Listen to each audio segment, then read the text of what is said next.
Ito yung mga binili ni Fahad na pinabili ko. Ayan, ito yung pang liquid. Liquid soap for wash container. Ito may isda. Ayan. May ulo, free ulo. May ipapaksiw ako. Tapos ipiprito. Gagawin kong fish curry yung iba. Tapos ipiprito ko. Tapos kakainin lang namin na prito. Yung iba, lulutuin kong fish curry. Ayan, daming ulo. At saka bumili din siya 1 dozen na itlog. At saka ito yung yogurt. Ayan, nainom na namin yung kalahati kasi kumain na kami ng biryani. Ayan, porridge o kaya oats. Glycerin. Ayan, kamatis. Tapos banana. Ito, grapes. Ayan, yung grapes Tapos lemon. Ayan, banana.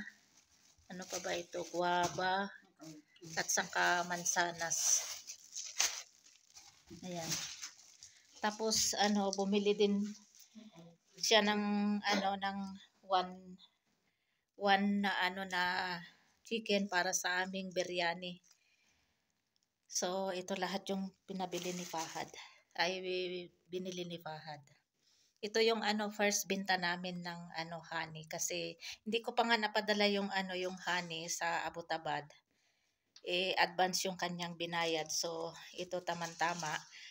Naubusan din kami ng package yung internet sa aming sa Evo, kaya yun pinambili.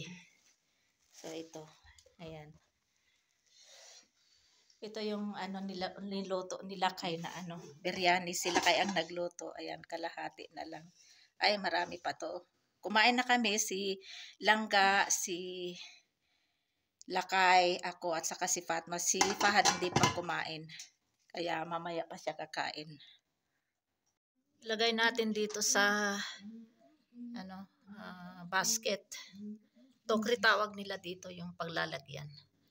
So ito yung saging, 2 dozens yata ito. 2 dozens itong saging. Ayan. Aywan ko magkano ang dozens kasi si Fahad ang bumibili Pag si Fahad ang inutusan namin o kaya si Lakay. Ako makakapunta lang ako sa market pag may kasama ako, kundi si Fahad lang ang kasama ko. Kaya dapat talaga may chaperon dito. So ito yung pinamili ni Fahad. Ayan, mansanas. Hindi ko rin alam kung magkano ang kilo nito. Ayan, itong mansanas, itong mga prutas, lahat ay ito yung binta namin ng yung honey. Ayan. Guavas. Tigwa 1 kilogram yata ito. Itong guava 1 kilogram.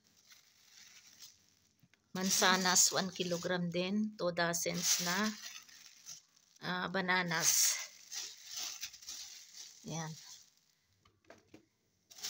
Tapos itong grapes ay lang ito. Siguro half kilogram yata ito o lang 1/4 kilogram. Ayan. Seedless na na grapes.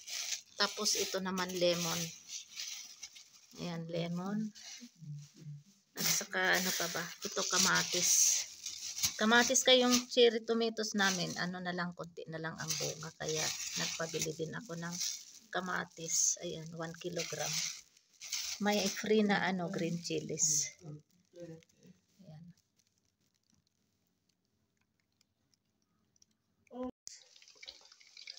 Ito na lahat yung aking prinito na isda. 1 kilo na isda. Kunti lang pala pag naprito. Tapos 3 ulo ng isda. Yung iba ay tinira ko para sa aking paksiw. Kasi wala akong gulay na panghalo, kaya tinira ko para sa paksiw. Ito na yung fish curry. Ayan, kunti na lang itong natira, ilang piraso na lang ito kasi inulam namin kagabi.